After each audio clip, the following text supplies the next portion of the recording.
할렐루야. 우리가 가끔씩 보면 빈칸에 글자를 넣어서 문장을 완성하는 그런 놀이를 할 때가 있죠. 여기 주보에도 적어 놓았는데요. 만약에 여러분이 성경은 무엇이다 라고 할 때 이 빈칸에 넣고 싶은 걸 넣어보라 할 때 여러분 뭘 넣고 싶습니까? 만약에 신학자라고 한다면 성경은 하나님의 말씀이다 이런 걸 넣고 싶겠죠. 그게 성경의 정체성이니까요.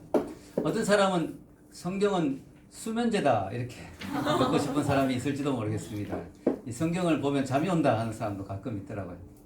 제가 아는 어떤 목사님은 여기에 성경은 호두다 이렇게 표현한 걸 들은 적이 있어요. 그 말이 처음에 무슨 말이지 싶었는데 많이 와닿더라고요. 설명을 들으니까. 호두가 보면 딱딱하잖아요. 여러분 호두를 만약에 이렇게 빨아먹는다 싶으면 아무 맛이 없죠. 딱딱하고. 근데 호두를 딱 깨트리면 그 안에 너무 달콤한 게 들어가 있잖아요. 그죠? 호두가. 그래서 우리가 이 성경 말씀은 그냥 보기엔 되게 딱딱하고 재미없어 보이는데 이 말씀 안으로 파고 들어가서 성경 말씀의 그 깊은 의미를 깨닫게 되면 대단히 성경 말씀이 달콤하게 느껴진다는 거죠. 그래서 여러분 옛날에 성경의 기자들은 성경을 이렇게 표현했죠. 하나님 말씀이 송이 꿀이다. 이렇게 표현하는 이유가 바로 거기에 있을 것입니다. 저보고 성경은 무엇이다 라고 한다면 저는 오늘 말씀에 근거해서 답한다고 한다면 성경은 능력이다 이렇게 말하고 싶습니다. 성경은 능력이다. 왜냐하면 성경 말씀이 들어갈 때 한 사람이, 한 가정이, 한 도시가, 한 국가가 변화되는 역사가 일어나기 때문에 저는 성경은 능력이다 라고 말하고 싶습니다. 실제로 인류 역사를 여러분 살펴보면은 우리 2000년 전 예수님이 오시고 바울이 복음을 들고 이제 유럽으로 건너갔잖아요. 그 이후에 유럽의 역사를 여러분 보시면 현대 문명의 꽃이 바로 성경을 통하여 피어나게 됐죠. 그리고 또 유럽의 문명이 성경을 통하여 찬란하게 꽃을 피우게 됐죠. 성경이 들어가면서 많은 변화가 일어나고 폭발적인 변화가 일어났습니다. 성경을 들고 신대륙으로 건너간 미국은 또 이런 놀라운 나라를 세우게 되었죠. 미국 타락했잖아요. 그것은 성경을 지금 멀리하기 시작하면서부터 타락을 하게 된 거예요. 유럽도 마찬가지고. 그러나 성경이 들어가서 꽃피었을 때는 엄청나게 문화가 꽃피고 문명이 꽃피고 이 도시와 가정과 사회와 국가가 바뀌는 것을 우리가 인류 역사를 통해서 또 전 근대사 현대 문명을 통해서 우리는 분명히 볼 수가 있습니다. 우리나라도 마찬가지고요. 성경이 들어오면서 우리나라가 100년 사이에 많이 발전을 했죠. 그런데 여러분 이 성경이 아무리 강력한 힘이 있어도 이것을 내가 내 삶에 적용하지 않으면 아무 의미가 없는 것이죠. 아무리 좋은 것이 있어도 내가 취하지 않으면 나하고 아무 상관이 없는 거잖아요. 여러분은 성경을 얼마나 가까이 하고 사랑하고 또 여러분 삶 속에 적용하십니까? 성경을 여러분이 살면서 적용하시고 취하고 계십니까? 이것을 알아볼 수 있는 질문이 한 4가지가 있죠. 제가 여기 적어 놓진 않았는데요.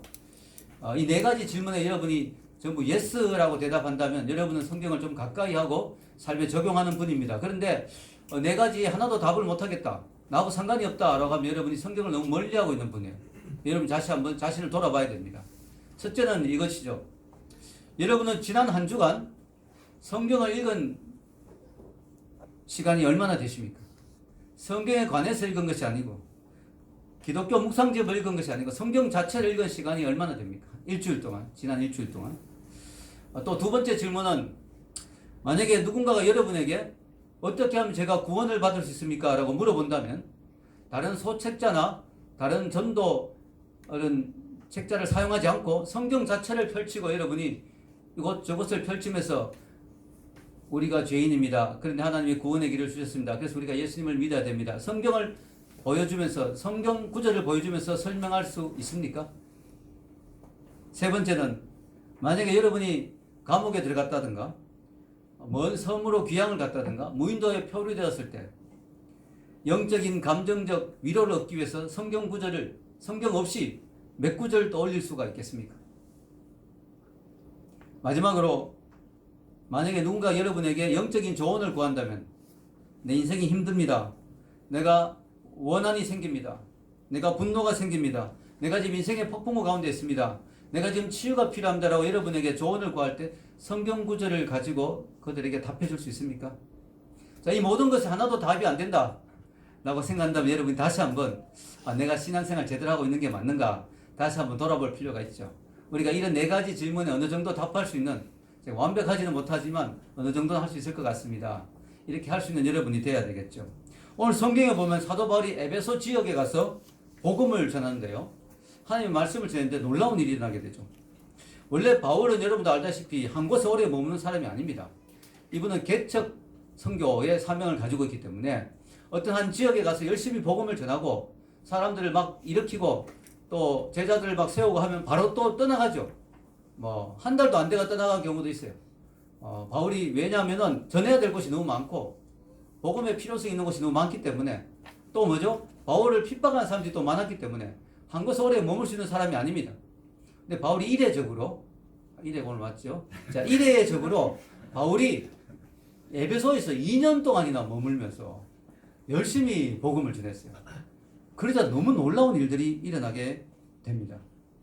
자, 바울이 원래는 회당에 가서 주로 말씀을 전하는 사람입니다. 바울은 주로 회당을 선교 전략지로 사용하죠. 왜냐하면 바울은 이방인 선교지만 정말 아무것도 없는 곳에서 전혀 모르는 사람에게 복음을 전하기 어렵기 때문에 일단은 회당으로 찾아가죠. 거기 보면 유대인들도 있고 또 금방 개종한 이방인들도 있고 또 그냥 이리저리 온 사람들이 좀 있기 때문에 거기서 이제 접촉점을 만들어서 그들 통해서 또 이방인들 소개받기도 하고 또 그들 통해서 집을 제공받기도 하고 그러면서 거기서 사역지를 만들어서 또 사람들이 오게 하고 뭐 이런 여러 가지로 접촉점으로 the point of contact 접촉점으로 삼아서 회당을 많이 찾아가는데 이 에베소 교회 회당에 갔는데 바울이 또 안 좋은 소리를 듣게 되죠.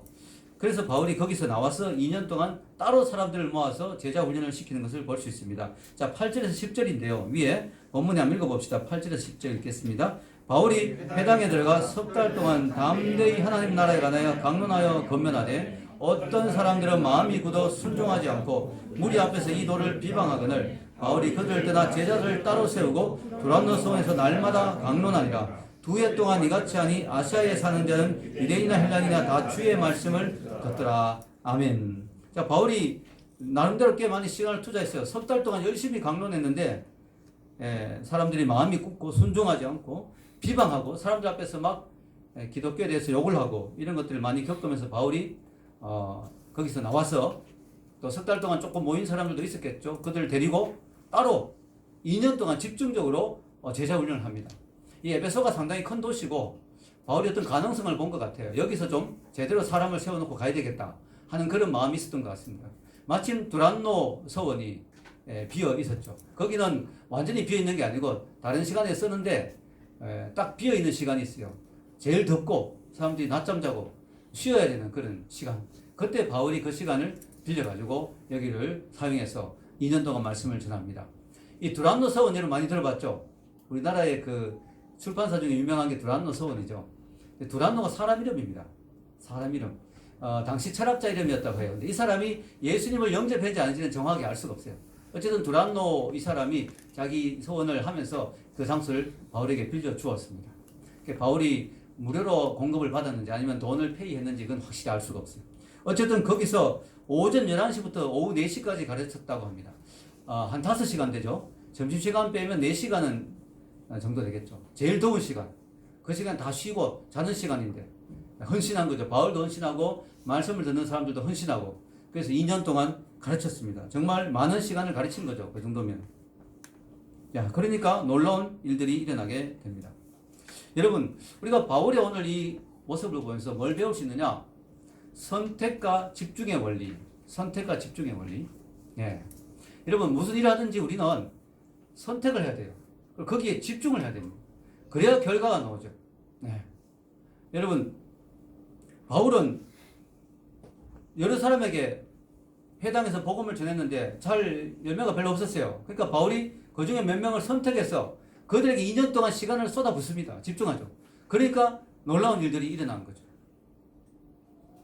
우리가 어떤 일을 할 때 그게 필요하죠. 네. 선택과 집중. 여러분 뭐든지 열심히 하는데 띄엄띄엄 열심히 해서는 안 되고요. 좀 어떤 인생의 시기에는 탁 집중하는 게 필요하죠. 신앙생활도 그렇죠. 신앙생활도 평생 하는 거지만 어떤 인생의 어떤 특별한 시기에 집중할 필요가 있어요. 집중할 필요. 그때 신앙의 기초를 탁 놔야 되죠. 신앙에 제대로 어떤 틀을 딱 잡아야 되죠. 여러분 쉬엄쉬엄 한 번씩 필드에 나간 사람은 골프 잘 못 치죠. 골프에 미쳐서 한 6개월 치면 골프가 공이 잘 날아가잖아요. 저는 골프 못 치지만 저는 골프는 아니고 영어를 할 때 그런 경험했습니다. 영어를 하루에 1시간씩 꾸준히 하는 것도 실력이 늘겠지만 제가 처음에 영어 성경 공부 모임에 가서 영어를 접하면서 야, 영어가 너무 재밌다 이래가지고 한 1년, 2년 정도는 막 그냥 영어만 생각하고 살았던 것 같아요. 예. 길거리 가도 간판 보면 저걸 영어로 어떻게 표현하지? 뭐 이런 식으로. 나중에 그렇게 되니까 어느 정도 시간이 지나니까 꿈을 영어로 꾸게 되더라고요. 예. 그리고 그 다음 단계 되니까 잠꼬대를 영어로 하게 되나. 예. 그 수준이 가니까 영어가 좀 트이더라고요. 그걸 한 6개월, 1년 막 하니까요. 이제 탁 트여서. 그 다음에 그 힘을 가지고 그냥 2, 3년, 5년 이렇게 쭉 하니까 영어가 조금 늘었습니다. 여러분이 신앙도 마찬가지죠. 한 2년 정도는, 오늘 성경에 보면 기준으로 하면 한 2년 잡아야 되겠죠. 한 2년 정도는 내가 신앙생활에 한번 집중하는 게 필요합니다. 집중하는 게. 기도도 막 빡세게 하고, 여러분 또 말씀도 막 열심히 암송하고, 제자 훈련도 받고, 한 2년 동안은 열심히 모든 모임에 참석하고, 이렇게 하는 게 필요하죠. 왜냐하면은, 물론 2년이 아니고 평생 그렇게 하면 더 좋겠지만, 이게 사람이 그렇게 늘 할 수 있는 시간이 있는 건 아니잖아요. 우리 지연자매도 지난주에 약간 눈물로 우리 또 고백했지만 내가 신앙이 좋았고 또 기초를 잘 쌓았지만 아기가 태어나니까 너무 힘들더라. 예, 그거는 당연한 거예요. 지연자매의 문제가 있는 게 아니고 이 자매들이 아기가 태어나면요 진짜 신앙생활 제대로 하기 너무 힘듭니다. 제가 젊을 때 그런 이야기 들었거든요. 아, 여성들 신앙 좋다 하지만 아기 낳아봐라 정신 하나도 없다 이런 말 누가 하더라고요. 남자들 신앙 좋다 하지만 군대 가봐라 정신 하나도 없자. 이게 제대로 딱 기초를 쌓아놓고 군대도 가야 되고 직장도 들어가야 되고 결혼도 하고 아기도 놓고 해야 돼. 그래야 그나마 쌓아놓았던 게 있으면 한 2년 동안 해놨던 게 있으면 털이 잡혔으면 그래도 유지가 되는데 그것조차도 없으면 완전히 박살나는 거죠. 그래서 여러분이 인생에서 한 2년 정도는 집중해서 훈련받는 게 필요합니다. 아멘? 여기 보면 제자들이 열심히 훈련받았죠. 저희 교회는 1:1 제자 양육이 있죠. 4개월입니다. 4개월. 여러분 2년도 아닙니다. 4개월. 그걸 못하겠어요. 4개월. 4개월 훈련 잘 받고 그 다음에는 뭐예요? 금요일마다 우리 성경 공부하잖아요. 이 금요 성경 공부는 초신자를 위한 공부가 아니에요. 정말 더 깊이 성경 알고 싶어하는 사람들을 위한 아주 심화 학습. 깊이 들어가서 바울의 두란노 서원처럼 아주 깊이 성경을 공부하는 시간입니다. 그래서 여러분이 그런 금요 성경 공부 모임도 최소한 2년은 열심히 나오다 보면 여러분 신앙의 기초가 이렇게 다 잡히는 거죠. 그래서 우리가 인생에서 그런 시간들이 필요한 것입니다. 자, 이렇게 바울이 집중적으로 말씀을 가르치니까 역사들이 막 일어나죠. 자, 11절과 12절 한번 읽어보겠습니다. 시작. 하나님이 바울의 손으로 놀라운 능력을 행하게 하시니 심지어 사람들이 바울의 몸에서 손수건이나 앞치마를 가져다가 병든 사람에게 얹으면 그 병이 떠나고 악기로 나가더라. 예. 손수건, 바울의 몸에서 손수건을 이렇게 가져갔는데 앞치마를 가져갔는데도 그냥 병이 나. 이건 무슨 주술적인 부적 같은 여러분 생각하면 안 됩니다. 그런 의미가 아니고 하나님이 바울을 높여주신 거죠. 바울을. 예, 오늘 또 예배 마쳐 제 넥타이를 풀어가려고 하는 분이 있을 수 있는데 저는 뭐 그런 능력이 없으니까. 자, 하나님이 바울을 너무너무 높여주셔가지고 바울이 영성이 너무 충만하니까 그냥 바울에 그냥 쓰던 물건을 갖다 대도 병이 나왔거든요. 놀라운 역사가 막 일어납니다. 그런데 문제는 뭐냐? 이걸요, 이용하려는 사람이 있었어요. 야, 이게 능력이 대단하구나. 예수의 이름에 능력이 엄청나구나 해서 이거를 이용하려고 하는 사람이 있어요. 믿음도 없이 정말 이 경우에는 부적처럼 주술처럼 이용하려고 하는 사람. 그건 아니라 하나님은 인격적인 분이잖아요. 내가 인격적으로 하나님과 관계가 없이 내가 인격적으로 하나님에 대한 믿음이 없이 하나님의 이름을 사용하려고 하면 오히려 문제가 생기는 거죠. 자, 13절에서 16절에 그런 상황이 발생합니다. 한번 읽어보겠습니다. 13절에서 16절. 이에 돌아다니며 마술하는 어떤 유대인들이 시험 삼아 악기 들린 자들에게 주 예수의 이름을 불러 말하되 내가 바울이 전파하는 예수를 의지하여 너에게 명하노라 하더라. 유대의 한 제사장 스게와의 7 아들도 이 일을 행하더니 악기가 대답하여 이르되 내가 예수도 알고 바울도 알거니와 너희는 누구냐 하며 악기 들린 사람이 그들에게 뛰어 올라 눌러 이기니 그들이 상하여 벗은 몸으로 그 집에서 도망하는지라. 아멘. 자, 여기 보면은 어설프게 흉내낸 사람들이 있었죠. 왜냐하면 예수님의 이름으로 막 귀신이 나가고 병이 나고 막 기적이 일어나니까 야, 이거 대단한 주문 중에 최고 주문이구나. 예수 이름이 상당히 주술적인 것으로 볼 때 최고의 파워가 있구나. 이래서 신앙도 없이 이걸 그냥 이용하는 마술사들, 떠돌이 마술사들도 있었고요. 또 제사장의 아들, 스게와의 7 아들, 이들이 이 이름을 가지고 악기에게 실험 삼아 이렇게 야, 예수 이름으로 바울이 전한 예수 이름으로 명하니 나가라 이랬는데 악기가요 안 나가고 덤벼드는 거예요. 아이고 이거 너무 큰일 났죠. 예. 자 여러분, 마귀가 겁을 먹고 예수님 이름이 나오면 도망가야 되는데 오히려 덤벼들어가지고요 이들이 얼마나 심하게 당했냐면은 상처를 입고 벗은 몸으로 도망갔다. 이 마귀 들린 자가 얼마나 힘이 센지요. 7명이 아들이 있는데도 이 7명을 제압하고 뭐 어떻게 옷을 막 잡아 찢었는지 벗겼는지 벌거벗고 막 도망가 버려. 완전히 이거는 망신을 당한 거죠. 예. 도대체 어떻게 이렇게 됐는가? 이걸 보면 여러분 의문이 생기죠. 아니 예수님의 이름은 능력이 있지 않느냐? 예수님의 이름으로 마귀가 얼마나 많이 나갔고 성경에 보면 예수님의 이름만 벌벌 떨고 마귀들이 야 예수님의 이름이 정말 능력이 있는데 어떻게 이런 일이 일어났지? 바로 그 이유는 뭘까요? 하나님은 인격적인 분이기 때문에 예수님의 이름을 부적처럼 사용함을 하나님은 허락하지 않으신다. 여러분 우리가 십자가도요 십자가에 대한 믿음이 중요하지 십자가 자체가 중요한 게 아니에요. 여러분 십자가 뭐 옛날에 영화에 보면 막 드라큘라 영화에 보면 십자가 갖다 대면 도망가잖아요. 여러분 십자가라는 이 자체가 파워가 있는 게 아니고 여러분 십자가에 대한 믿음, 아멘? 십자가의 믿음이에요. 그 믿음으로 우리가 십자가를 만들어서 안 갖다 대도 우리가 십자가의 믿음으로 나가면 마귀는 도망가는 것이죠. 마귀는요 너무너무 잘 알아요. 이 귀신들은요 진짜 누구처럼 귀신처럼 안다 이런 말 했잖아요. 주일학교 아이라도 그 아이가 예수님이 그 속에 정확하게 들어가 있으면 마귀는 두려워합니다. 주일학교 아이. 그런데 아무리 크게 소리치고 믿습니다 하고 소리쳐도 그가 믿음이 없이 신앙이 없이 예수님의 이름을 사용하면 전혀 인정하지 않습니다. 자 오늘 악기가 뭐라고 대답했어요? 자 마귀가 이런 말을 합니다. 15절에 보면 예수 이름으로 나가라. 바울이 전한 예수 이름으로 나가라 했더니 악기가 비웃으면서 이런 말을 하죠. 15절 읽겠습니다. 악기가 대답하여 이르되 내가 예수도 알고 바울도 알거니와 너희는 누구냐 하며 악기가 아주 기가 막혀서 야 나 예수도 알고 바울도 아는데 너는 모르거든? 너는 아무 하나님과 상관이 없는 인간이야. 너 왜 이렇게 설쳐? 자 여러분 사탄 마귀가 볼 때 이 사람들은 전혀 신경 쓸 필요가 없는 존재죠. 왜냐하면 자기들에게 영적인 파워가 아무것도 없는 존재죠. 자 여러분 이걸 보면요 지옥에서는 예수도 알고 바울도 알고 있는 거예요. 그래서 어떤 목사님이 이 본문을 가지고 설교를 했는데요. 저 설교 제목이 너무 좋더라고요. 당신의 이름은 지옥에서 얼마나 알려져 있는가. 너무 이 제목이 너무 멋있는 거예요. 자 여러분 지옥에서 여러분의 이름이 얼마나 알려져 있을까요? 누구라고 하면 그 사람 때문에 요즘 골치 아프다. 그 사람 때문에 골치 아파 죽겠다. 우리 마귀 나라를 확장하는 데 방해가 된다. 골치 아픈 존재다. 이건지 알면 야 그 사람 신경 쓸 거 없어. 그거 무늬만 크리스찬이야. 그거 아무 파워 없어. 그거 교회 다니지만 아무 영향력 없어. 그거 전혀 신경 쓸 거 없어. 이런 사람인지 여러분이 아니면 여러분의 이름을 대면 지옥에서 벌벌 떨고 저거 그 사람 골치 아프다. 저는 제 이름이 지옥에서 알려졌기를 바랍니다. 아멘. 여러분의 이름이 지옥에서 두려운 존재가 되기를 축원합니다. 골치 아프다 저 사람. 복음의 증거자가 되고 예수님의 이름을 높이고 영향력을 끼치니까 골치 아프다. 이런 사람이 돼야 되겠죠. 여러분 우리가 적당한 어설픈 무늬만 크리스찬이 돼서는 안 되죠. 정말 마귀가 두려워할 정도의 존재가 돼야 됩니다. 여러분 우리가 대충 믿으면요 마귀도 우리를 조롱해요. 여기 보면 비웃잖아요. 우습게 여기잖아요. 우리가 대충 신앙생활하면 마귀도 우리를 우습게 여깁니다. 여러분 사람들 가운데 술을 마셔야 되냐 안 되냐, 술 마셔도 되냐 안 되냐 이런 가지고 막 토론하는데요. 사실은 술을 마신다고 지옥 가는 건 아니죠. 담배를 피운다고 지옥 가는 건 아니죠.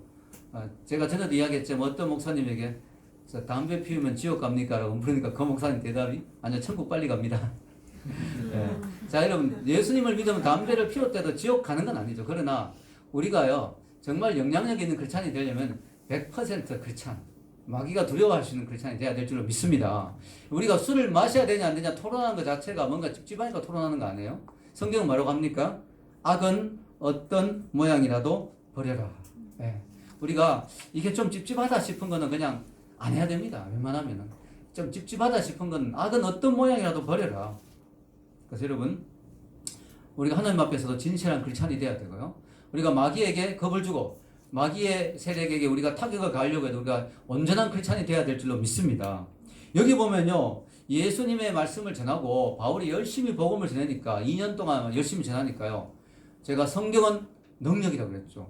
능력이 나타나는데 어떤 일이 나냐면 이 에베소 지역이 마술사들이 많았던 것 같아요. 이 마술사들이 회개한 역사가 일어난대요. 너무 놀라운 일이 일어납니다.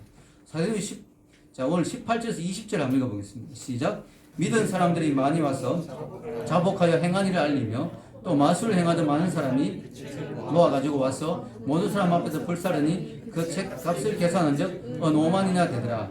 이와 같이 주의 말씀이 힘이 있어 흥황하여 세력을 얻으니라. 아멘. 자, 원래 마술은 사실 눈속임으로부터 시작했어요. 그죠? 마술은 눈속임. 마술사들이 보면 우리가 어떻게 저런 일이 있지 싶어도 손이 빠른 거예요. 사실 손이 눈보다 빠르다고 합니다. 근데 손이 그렇게 빠른 거예요. 연습을 많이 해가지고. 근데 요즘 마술을 보면 도저히 저는 너무 신기한 게 이게 정말 손에 빠른 것만인가? 뭐 마술사들 말로는 아주 비싼 기구를 사용하면 그게 된대. 그래서 마술회가 번 돈을 기구 사는 데 많이 투자한답니다. 아주 비싼 기구를 사용하면 막 눈을 속일 수 있대요. 그래도 그렇지 정말 너무 신기한 마술들이 있어요. 그래서 야, 이거 정말 인간이 할 수 있는 마술이 아니다. 그래서 좀 영적으로 좀 뭔가 그런 게 있지 않는가 이런 생각까지 제가 좀 들어요. 자, 이때 이 마술사들도 좀 영적으로 좀 그런 마술사들이 있었던 것 같아요. 그래서 그들이 회개하고 그들이 쓰던 마술책을 가져와서 불사르는데요. 이들의 회개가 진실되다는 걸 어떻게 알 수 있느냐? 마술책이 그때 비쌌던 것 같아요. 왜냐하면 지금은 책은 막 인쇄소에서 싸게 찍어낼 수 있지만 그때는 책을 한 권 한 권이 막 다 손으로 써야 되고 얼마나 힘듭니까, 그죠? 그러니까 책 자체가 되게 비쌌거든요.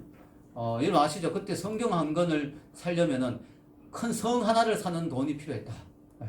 여러분 지금 성경을 너무 싼 값으로 뭐 스마트폰에서 무료로 막 다운받으니까 귀한 줄 모르잖아요. 그때는 성경 한 권을 구하려면 성 한 개를 사는 돈이 있어야 됩니다. 그만큼 책이 비싼 거예요. 그래서 마술책을 가져왔는데 이게 또 마술책은 또 흔한 책이 아니잖아요. 이게 되게 비쌌던 것 같아요. 아마 뭐 갑오로 전해준다든가 스승이 제자들에게 몰려준다든가 막 아주 구하기 힘든 아주 그런 책들 그런 거 그래서 비쌌던 것 같아요. 그래서 보니까 은 5만이나 되더라. 이걸요 신약학자들이 현대 물가로 계산해봤어요. 이게 지금 은 5만이 지금 얼마쯤 될까 하니까 50억이에요. 50억. 이게 한 도시에 마술사들이 갖고 와서 불태운 마술책의 가격이 전체 가격이 50억어치를 불태워버렸어요. 이 사람들이 회개가 진실되다는 걸 우리가 알 수가 있죠. 엄청난 이 사람들이 희생을 치른 거죠. 다시는 이걸 안 하겠다는 거예요. 다시는 마술 안 하고 예수님의 길을 따르겠다. 그런 결단을 하고 그들이 그렇게 애지중지하던 그 비싼 마술책을 모아서 불살랐는데 그걸 금액을 다 합쳐보니까 50억 원이었다. 야, 여러분 진정한 회개는 뭐냐면요. 희생에 따릅니다. 희생에 따라요. 진정한 회개는 값을 치러야 돼요. 그냥 말로만 하나님 뭐 죄송해요. 요즘 애들 편은 하나님 I'm sorry. 뭐 이렇게 그걸로 끝난 게 아니에요. 요즘 애들이 뭐 몰라가지고 뭐 회개란 게 그냥 너무 쉽게 그냥 I'm sorry 이렇게 부르면 되는 건 줄 아는데 그게 아닙니다. 여기 보세요. 여러분이 만약에 죄를 끊고 회개하고 하나님 앞에 돌아서려면 정말 결단을 해야 돼요. 아멘. 결단하고 버려야 될 건 버리고 지워야 될 건 지우고 없애야 될 건 없애고 마술사들처럼 태워야 될 건 태워버리고 여러분 아깝더라도 아쉽더라도 딱 끊어야 됩니다. 집에 예를 들어 양주가 있다고 그냥 부어버려. 너희 누구 다른 한테 팔지 말고 부어버리고. 여러분 우리가 결단해. 아깝지만 탁 내가 정말 마음에 귀하다 생각해도 탁 버리는 그런 자세가 필요하죠. 어떤 목사님은 그 마약을 판매가 돈을 벌었는데 그걸 예수님이 회개하고 그 돈을 그냥 다 버렸대요. 다 태워버렸대요. 물론 누구 줄 수도 있는데 자기 회개에 이거는 정말 불의한 돈이다 해서 다 태워. 그런 제가 간증도 읽은 적이 있는데요. 우리가 정말 그런 결단이 필요하죠. 그래야 우리 죄가 끊어지기 때문에. 여러분 오늘 보면은 18절에 이런 말씀이죠. 18절에 믿은 사람들이 많이 와서 자복하여 행한 일을 알리며 그냥 책만 태운 게 아니에요. 내가 이런 마술을 했습니다. 내가 이런 어둠의 세계에 살았습니다. 내가 이런 어둠의 일을 했습니다. 이걸 자복하고 회개하고 자기가 행한 것들을 다 말했다고 합니다. 여러분 이건 뭐냐면은 사탄은 죄는 빛 앞에 드러날 때 약해지거든요. 사탄은 정체가 노출될 때 힘을 못 씁니다. 그러니까 여러분이 죄를 하나님 앞에 또 뭐 다른 사람들 앞에서 우리가 좀 지혜는 필요하겠죠. 내 죄를 회개하는 어느 정도까지 해야 되냐, 사람들 앞에 어느 정도 내놓아야 되냐, 지혜는 필요하겠지만 어쨌든 내가 이런 힘든 부분이 있다, 내가 이런 유혹들이 있다, 내놓고 같이 셀 모임에서도 우리 죄를 같이 내놓고 회개하고 그때 죄가 끊어지는 거죠. 제가 대구에서 그때 그 모임을 가졌는데 그때 제 친구가 알코올 중독자였는데 그 친구가 알코올 중독자여서 제가 우리 교회 오라 했어요. 그때 대구에서 한 3개월 교회 모임을 하려고 하다가 제가 서울로 올라왔거든요. 그때 그 친구가 예배에 왔는데 그 친구가 잘한 게 아니었어요. 뭐냐면 오픈한, 내가 알코올 중독자다, 나를 위해서 기도해 달라, 그렇게 오픈을 하더라고, 동생들 앞에서. 그러니까 매주 기도해주고 체크해주고 하니까 이 친구가 결국은 그 알코올을 끊고 지금도 완전히 건강한 사람으로 바뀌었습니다. 할렐루야. 행한 것을 자복하고 알리고 또 필요하면 태우고 희생하고 헌신하고 할 때 죄가 끊어질 줄 믿습니다. 자, 결론을 내리겠습니다. 우리가 오늘 말씀의 능력에 대해서 배웠죠. 이 말씀의 능력에 흠뻑 젖기 위해서는 내 인생에서 어떤 특정한 시간에 시간을 좀 투자해서 집중적으로 말씀을 공부할 필요가 있습니다. 하나님 말씀에 완전히 흠뻑 젖을 필요가 있습니다. 말씀을 깊이 있게 보고 깊이 있게 공부하고 또 뭐예요? 그 말씀대로 헌신하고 순종하고 결단하는 자세가 필요합니다.